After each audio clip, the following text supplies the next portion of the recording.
And so the brand that we're going to be working with today is LOWA. And many of you, I think everybody on here is familiar with this brand, maybe through their hallmark shoe, the Renegade, but there's so much more. How you doing today, Peter?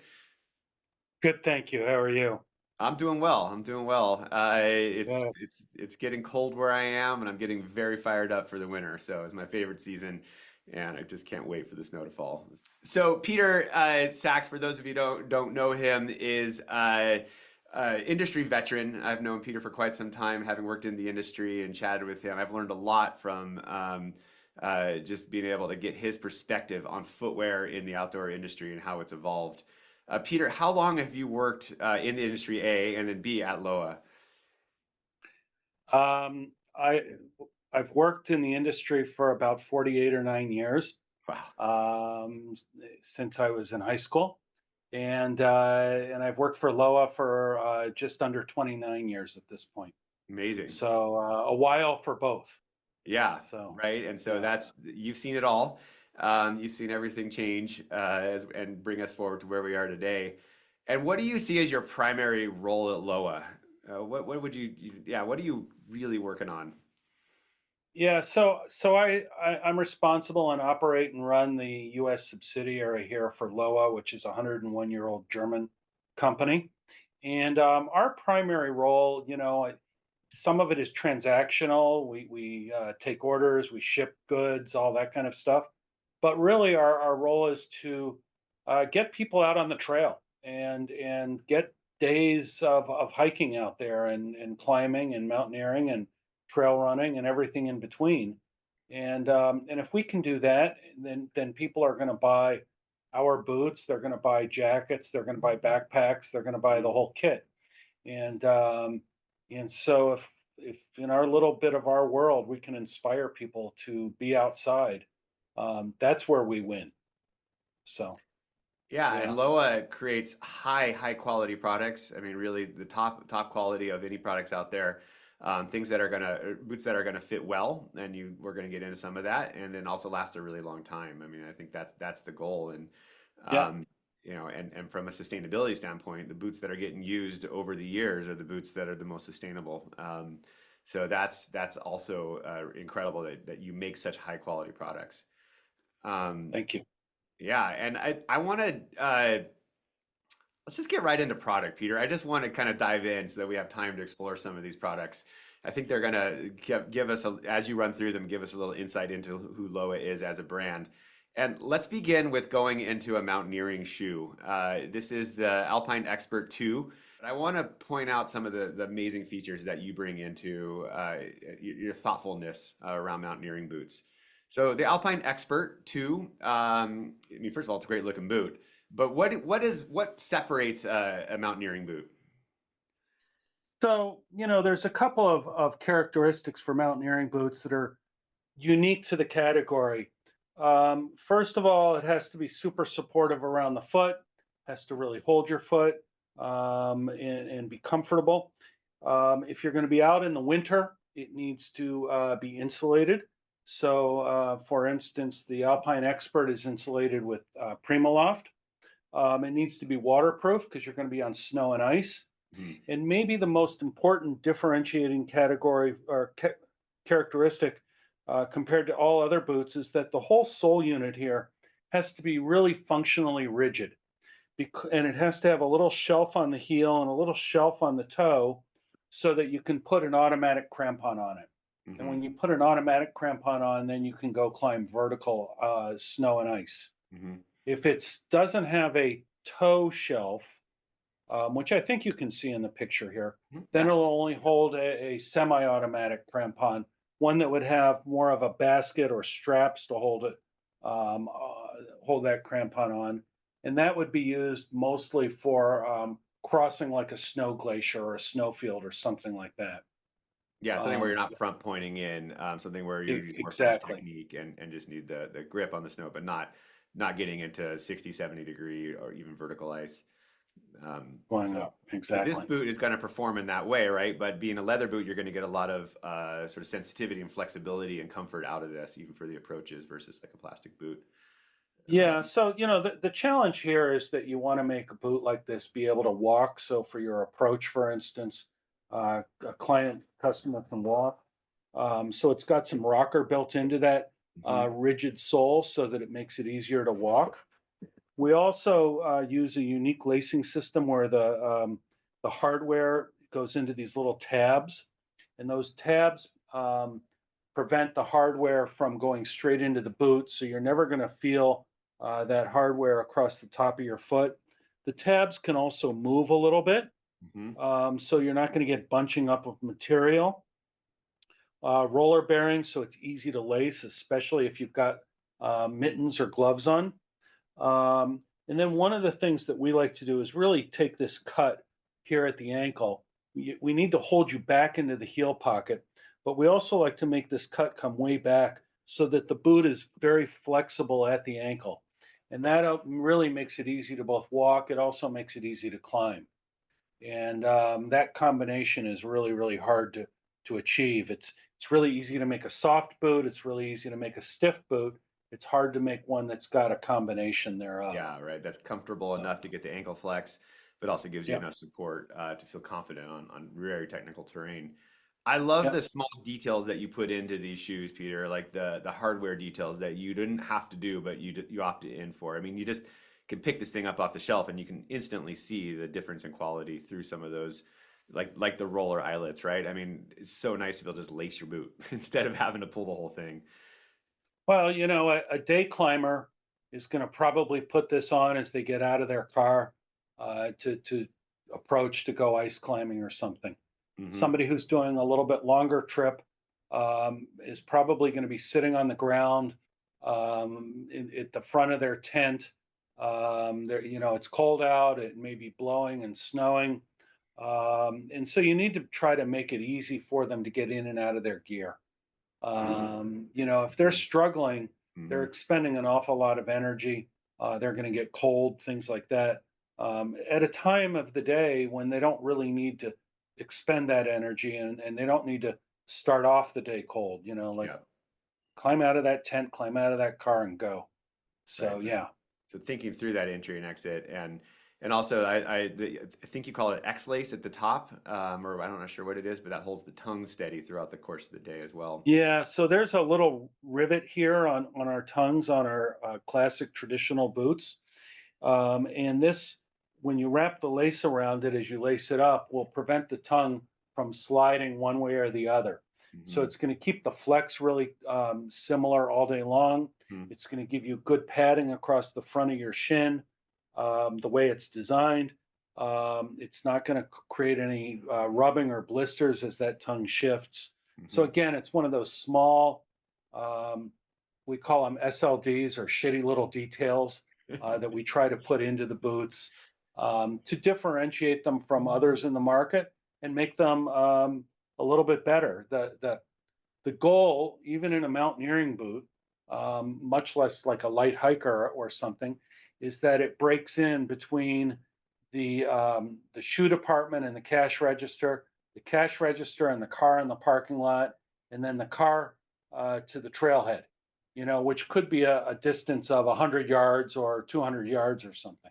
Hmm. So no longer do we get the privilege of having people buy boots and like this 3 or 4 months before the season starts Right. and break it in a little bit every day, and then they're comfortable once the season starts. So we got to hit the ground running here. Yeah, right. And that, yeah, no longer is the days of we ask folks to break in their boots for a year, right? It's just got to work. And so we've noticed with lasting, with materials, with the way you lace that we can really achieve that. Of course, Yeah, I wouldn't recommend anybody go out on a long, long trip without first breaking in your boot a little bit, but the break-in of period is course. certainly shorter. Let's go away from this and move into trekking, and I want to explore the Camino briefly before we get into the real volume driver of the Renegade Evo. But this is not a mountaineering boot, right? This is more into that all-day backpacking comfort trekking category. What calls out a trekking boot or a sort of long distance backpacking boot for you? So first, to define the activity, we would say this is something that somebody's going to traverse for a number of days, perhaps. They're going to go longer distances. They're going to be on more rugged terrain. It may be dirt trail in one part, it may be rocky in another part, it may be uneven. And so to accommodate all those things, we still have a fairly supportive underfoot platform, but it does have flex at the ball of the foot, so it's easier to Mhm. walk. It still has a stabilizer inside to protect against rocks coming up from the bottom and give you that rigidity. A pretty aggressive, rugged outsole Mhm. that's going to have 5 millimeter deep lugs. So if you're in dirt or mud, it's going to really grip and grab. Nice heel brake. So if you're on a downhill, it's going to give you that braking action.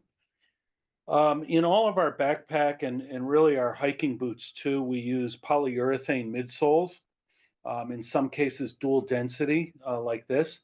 And we like polyurethane. It's a little bit firmer, so it's going to feel as good at 4 o'clock in the afternoon as it did at 8 or 9 o'clock in the morning. Mhm. It's also going to last somewhere between um, 5 and 7 times longer than an EVA midsole. Right. So when you talk about um, the value for the dollar, you're going to get more miles per dollar here. Just like kind of think of it like miles per gallon in your automobile. Yeah.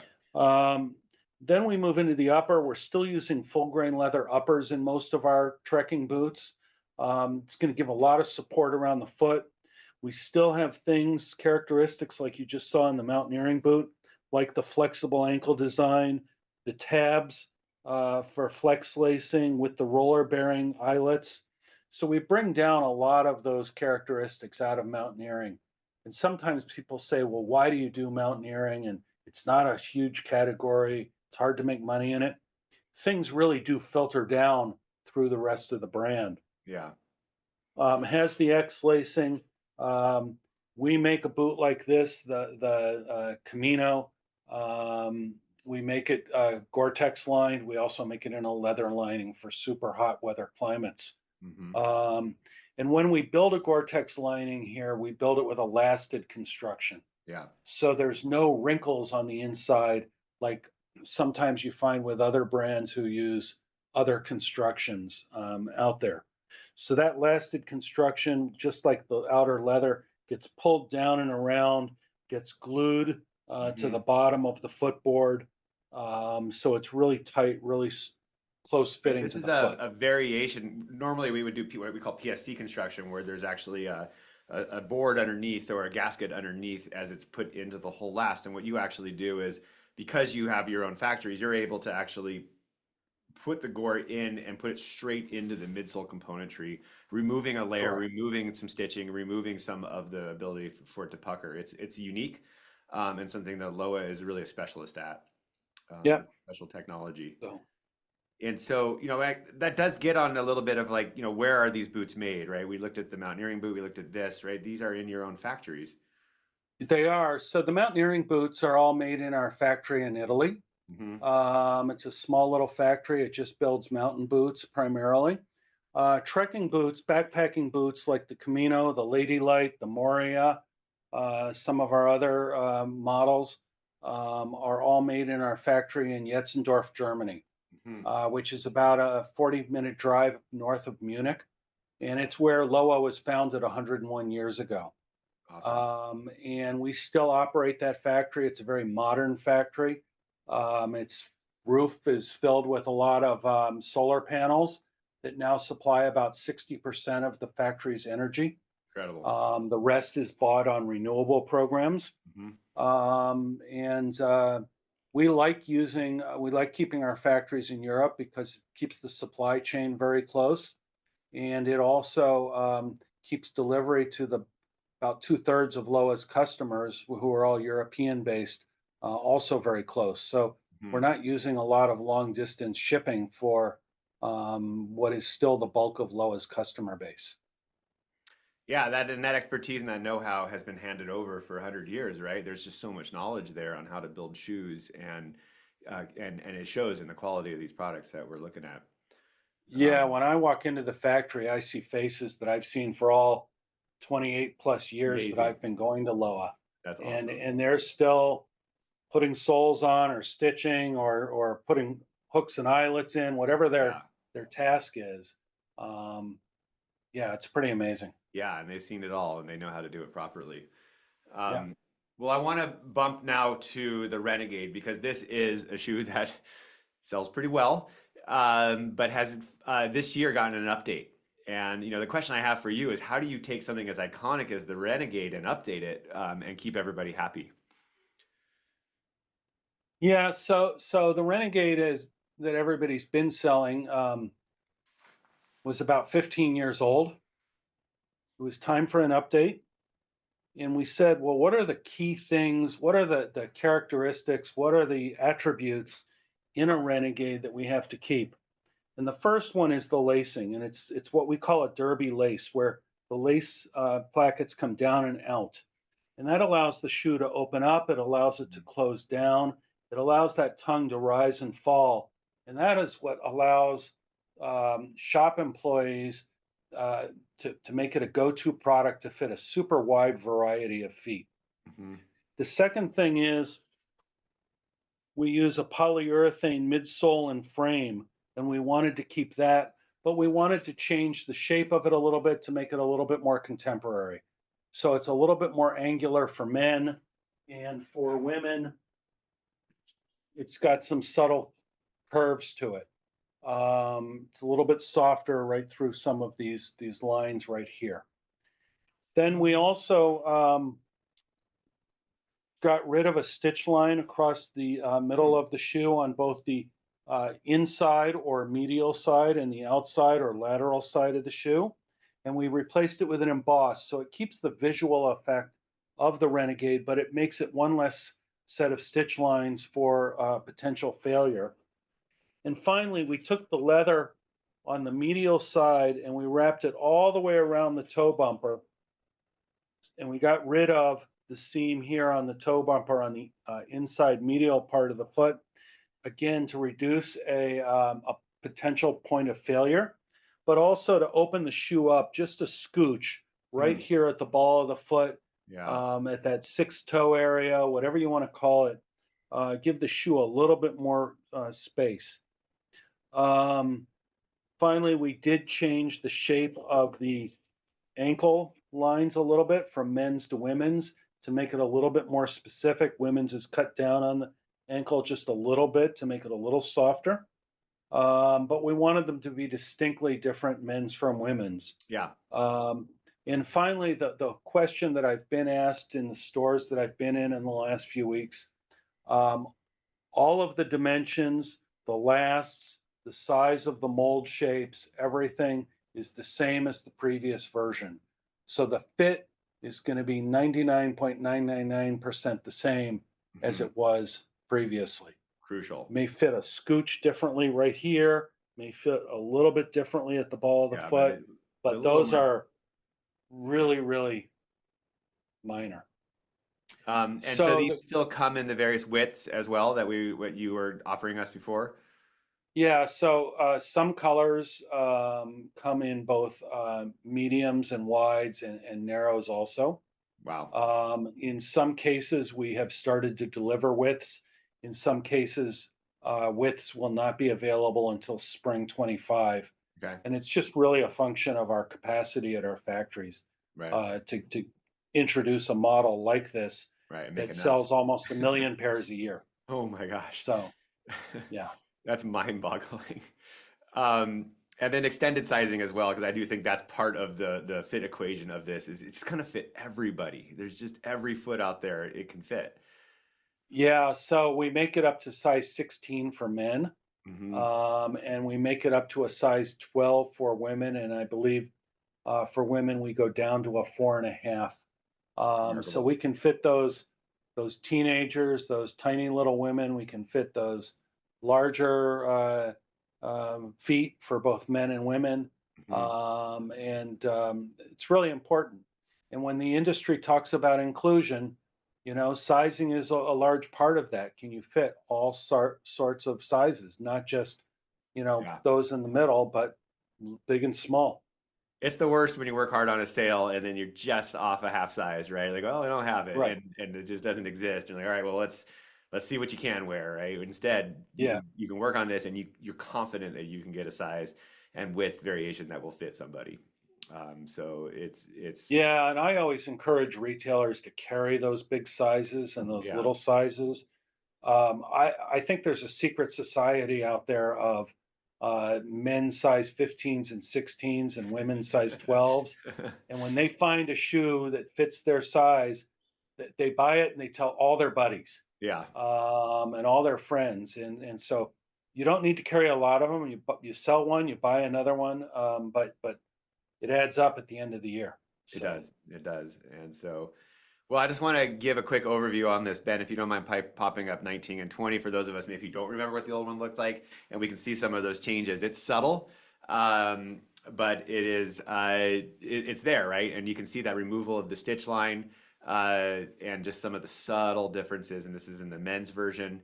Um, and then we can also take a look at the women's. And Peter, we're getting some questions about resolability, right? A lot of the products we've talked about Yep. today are resolable. But the Renegade, because it's the way it's injected, is not. Is that correct? Well, correct.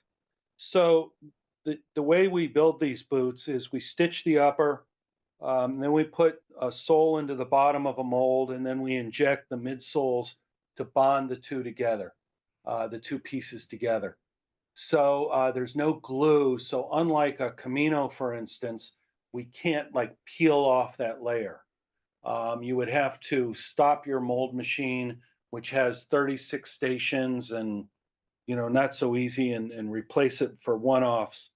Um, in Europe, LOWA can replace the heel on the sole unit. We Hmm. don't have that capability in the United States, and it's just not value-wise worth it to ship the boots back to Europe just for a heel. Yeah. So unfortunately, here we cannot yet do this. Um, but we're always trying to think about how do we get a solution to those kinds of things. Hmm. Yeah. No, that's yeah, right. And so there are these trade-offs, and in this particular boot, not resolable, but if somebody really wants resolable, you could steer them towards the Camino or Lady Light that Yep. we talked about earlier. And Yeah. One of the things about a Renegade, and the same with a Camino in the backpack world, is because of the quality of materials, because of the designs in the shoes, they're probably already going to last the average consumer a little bit longer than some of the other product in the marketplace.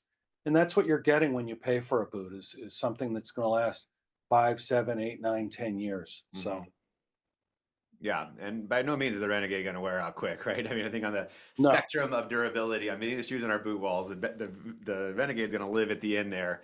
But it just so happens there's other boots that you sell that go beyond that as well. So, exactly. I mean, just incredibly high quality. And with some of those new updates, less opportunity for seams to blow out and more durability and better fit. So this is a great update. And I think it's going to, just looking at it, it looks like it's going to do really well. Yeah, no, we're excited. Yeah. So, Peter, I want to end by looking at a shoe that maybe we wouldn't close our eyes and think of LOA manufacturing, but actually a shoe that you have some expertise in, and that would be the Fortux. This is a really cool shoe, and I particularly love it because you've integrated invisible fit not only into the low but into the mid of this shoe, which we'll get into in a second. But what is the Fortux? How do you envision this shoe selling, or who's the right customer for this? Yeah, so the Fortux comes out of our trail running category. We started with trail running about 2 years ago. We tried to build a lot of the attributes from our hiking boots into trail running shoes. So some quick examples of that are we use, for instance, a jacquard weave on the upper, which comes out of some low cut backpacking shoes. Hmm. It allows it to be super breathable. And then the darker colors here are more durable. We put some TPU toe and heel caps on for durability. We used a full length rubber outsole for both grip and braking as well as durability. Here we have to transition and use EVA instead of polyurethane because for running, you want that lighter, softer foam under your foot. But then with for winter or for cold or for wet climates, we went to Gore-Tex Invisible Fit. And Mhm. Invisible Fit, it laminates directly to that outer jacquard weave material. Yeah. So there's not a lot of padding and foams. There's nothing in between there. Yeah, so there's no areas there for moisture to gather, whether it's perspiration or from the outside, and make the shoe heavier. Because for a trail run shoe, you want it to be as lightweight as possible. Um, for sure, in a mid cut, it's really designed for winter running or snowshoeing, other activities like that. Mhm. But for sure, and I've been out in a pair in the last few weeks. Great, just cool weather hiking shoe. Mhm. So it's been so dry here in the east, I haven't really checked out the waterproofing much. Well, your But feet it's stay clean, definitely, so we'll give it that from all the dust on the trails then. That's yeah. usually And tough. honestly, I'm wearing a pair of the low cuts today, Yeah. and I'm indoors all day, and my foot is no warmer Yeah. than it would be in a non-gore lined version. Yeah. And that's always a question with people. Oh, I don't want to wear a Gore-Tex lined shoe inside; it's too warm. With Invisible Fit, it's really climate friendly, if you will. It is, right? You really can't tell it's on there until you need it. And the Right. way you applied it in this boot is it's unique. We aren't seeing a ton of boots yet or mid cuts in Invisible Fit. Well, we will start to see more as this technology takes off. But you're one of the first to market with being able to build that gusseted tongue, seam tape into there, partly because your factories are special, right? And you're able to pull this off. And so it's a really elegant application. And so folks maybe are hesitant with Gore-Tex, this is a great place to begin with in a boot with Invisible Fit because you really can't tell it's in there. Thank you again for going through this, and it was fun to just dive into tech and feature benefits of some of these shoes. I think they're fascinating, and you have the most experience of anybody to be able to help us understand some of these features to be able to convey to customers. So thank you for giving that tour with us today. It really You is bet. special. Glad to do it. And if people have questions, feel free to check out our website, call your sales rep, call our office. We'll try Yeah. to help you out. Well, thank you, Peter, for spending time with us this morning. We really do appreciate and value your time. So thanks so much. Thank you.